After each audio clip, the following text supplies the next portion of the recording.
Hi everybody, welcome to our channel Threads of Time. In this video, we're gonna talk about a fascinating place located in Karnataka. One that you have probably heard of in news channels, on headlines, or maybe even in a movie. It's KGF. Yes, the Kolar Gold Fields. It's the same KGF that inspired a blockbuster movie. But what's the actual story behind it? Is it the same story what movie showed us? Or is it something different? Let's dive in and explore what KGF truly has to say. Let's go back in time, way before machines and movies. It is believed that gold mining in Kola started not just 100 or 200 years back. It started way back in the eras of Cholas, Gangas, and Vijayanagar dynasties when mining wasn't with machines. Today, in a world where people prefer elevators to move just a single floor, miners back then used simple rudimentary tools and a whole lot of courage. In fact, archaeologists say mining here started as early as 1st century CE. In the heart of Kola stands two magnificent structures.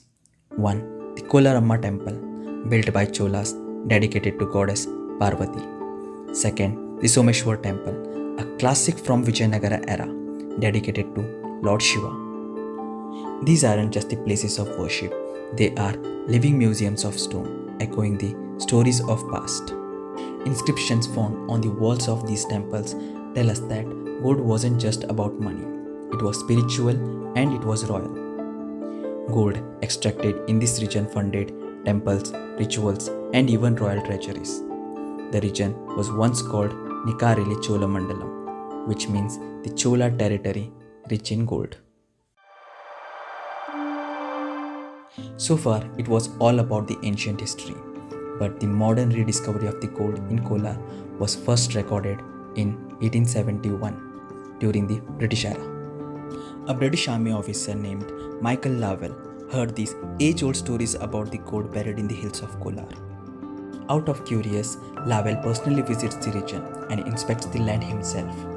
He discovers abandoned pits, quartz reefs, and even dug trial pits in the area where old mining activity was believed to have taken place. And guess what? His instincts were right. Traces of gold were still there. Excited by the potential, he formally applied to the British government for mining rights. In 1873, he was granted a mining license, marking the first official step towards organized gold mining in the Kolar. Three major places that mining license covered were Orgam, Nandidurg, and Palghat. Excited Lavelle started his mining journey with manual labor and basic tools like shovels, pickaxes, baskets, and help from the local workers. His mining activity majorly focused on shallow surface pits and tracing the exposed quartz reefs. For better understanding of the quartz reefs, look at this image. White line marked are codex quartz veins, often containing gold and other minerals.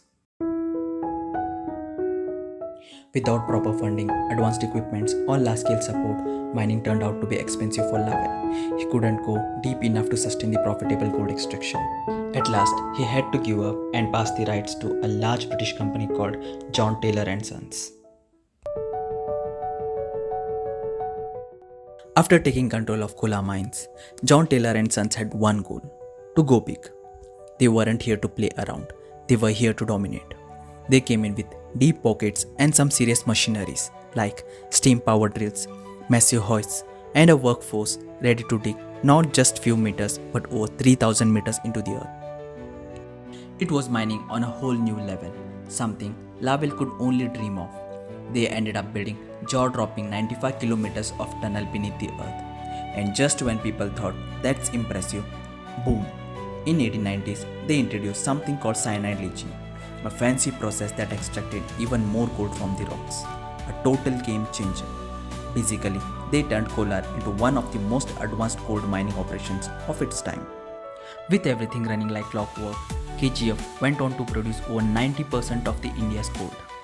For decades, it was known worldwide as one of the richest and deepest gold mines ever.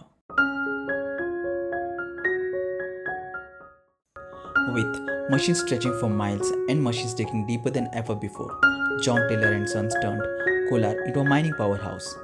With transformations not only underground but above the surface as well, a full blown township. The British built homes for workers, schools, hospitals, churches, and yes, even a golf course. In 1902, it became one of the first places in India to get hydroelectric power from Shivanasamudra. The vibe.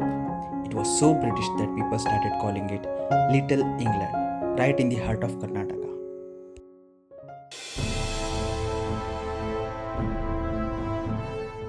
After India's independence in the year 1947, the control of the gold mines slowly moved into the hands of Indian government. By the year 1956, Bharat Gold Mines Limited was formed to run the things smoothly under the government control. But the veins were already drying up, the costs were rising, and the equipments were aging. And worst of all, bureaucracy crept in, making the process cumbersome and inefficient. But still, the government planned to run it since the livelihood of huge number of people was dependent on it. Through 70s and 80s, situation got worsened. Dangerous conditions underground aroused, delayed wages, and strikes all over the KGF. Finally, in 2001, government pulled the plug. KGF was officially shut down. Thousands lost their job, and some still waiting for the compensations they were promised. Walk through KGF today and you will find places that feels frozen in time. Rusted head frames, abandoned homes and old building taken over by weeds. But the name KGF lives on. Not in gold, but in pop culture.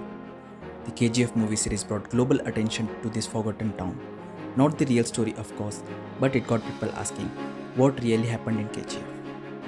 But beyond the silver screen, something remarkable is happening. The government of India, along with the mining authorities, is now planning to revive the KGF mines. With modern technology, they aim to extract gold not from the new veins but from the massive waste dumps left behind after centuries of mining. Reports suggest these dumps still hold enough ore to yield nearly 750 kilograms of gold every year. From a legend of past to the project of future, KGF is rising once again. This time not under British rule but under Indian hands. Jai Hind.